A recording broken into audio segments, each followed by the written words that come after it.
আসসালামু আলাইকুম সুপ্রিয় ষষ্ঠ শ্রেণীর শিক্ষার্থী। জ্যামিতির আমাদের আজকের ক্লাস দ্বিতীয় অধ্যায় অনুসরণী 2.2 এর 9 এবং 10 নম্বর প্রশ্নের সমাধান। প্রথমেই দেখো 9 নম্বর, একটি শ্রেণীতে 200 জন শিক্ষার্থীর মধ্যে 5% অনুপস্থিত ছিল, তাহলে কতজন শিক্ষার্থী উপস্থিত ছিল? তাহলে দেখো 9 নম্বর, আমরা এখানে হচ্ছে মোট শিক্ষার্থী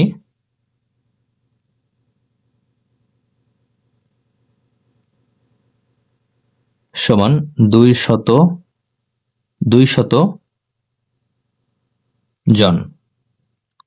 তাহলে এখানে কিন্তু 5% অনুপস্থিত ছিল, তাহলে আমরা এই 200 এর 5% কিন্তু আমরা বের করবো। তাহলে যেহেতু অনুপস্থিত ছিল, আমরা লিখতে পারি যে অনুপস্থিত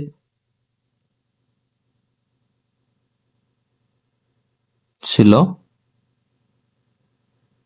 5%। তাহলে আমরা এই অনুপস্থিত সংখ্যাটা আগে বের করবো। তাহলে আমরা এখন বের করবো যে 200 জনের 5% কতজন, এটা বের করবো। তাহলে আমরা লিখবো যে মনে করি 200 এর 5% সমান ক। তাহলে বা 200 এর 5% বলতে 5/100 সমান ক। তাহলে আমরা যদি কাটাকাটি দেখো এখানে 0 0 0 0 কাটবে। তাহলে আমরা ক যদি বাম পাশে নিই, তাহলে আমরা লিখতে পারি ক সমান 5 এবং 2 গুণ করলে হবে 10। তাহলে এখানে অনুপস্থিত ছিল 5%, আর এই 5% মানে 200 জনের 5% কিন্তু এখান থেকে আসলে দেখো 10 জন। তাহলে সুতরাং আমরা লিখবো যে সুতরাং অনুপস্থিত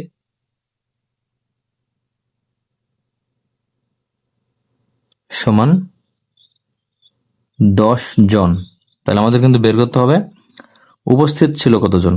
তাহলে আমরা এখন লিখবো যে সুতরাং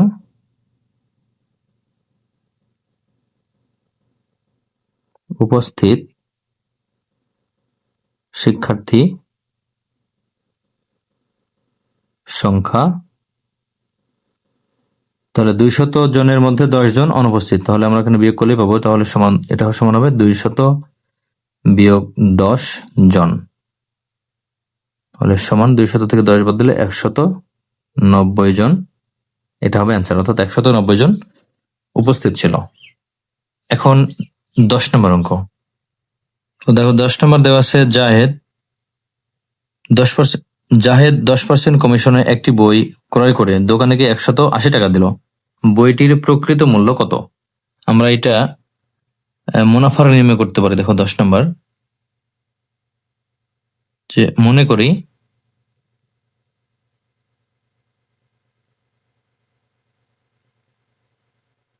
বইটির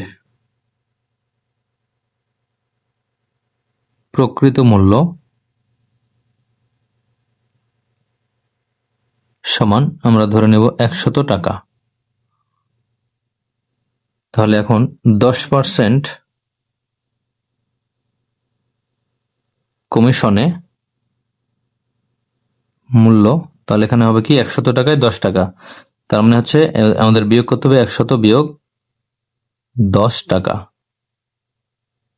তাহলে সমান 90 টাকা। তাহলে আমাদের বের করতে হবে প্রকৃত মূল্যটা বের করতে হবে। তাহলে এজন্য আমরা এখন লিখব যে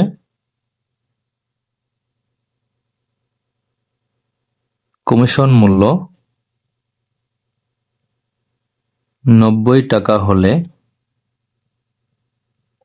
প্রকৃত মূল্য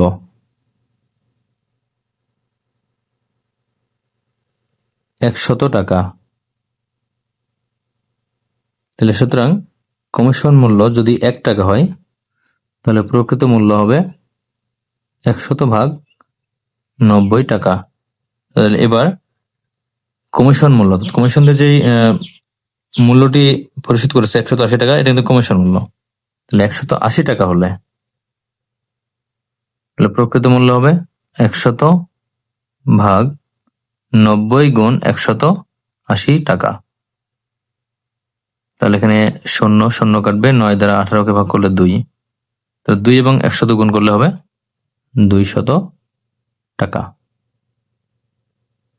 দেখো এখানে হলো 2 এবং 100 গুণ করে 200 টাকা।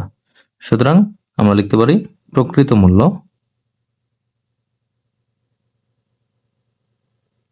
200 টাকা, এটা অ্যান্সার।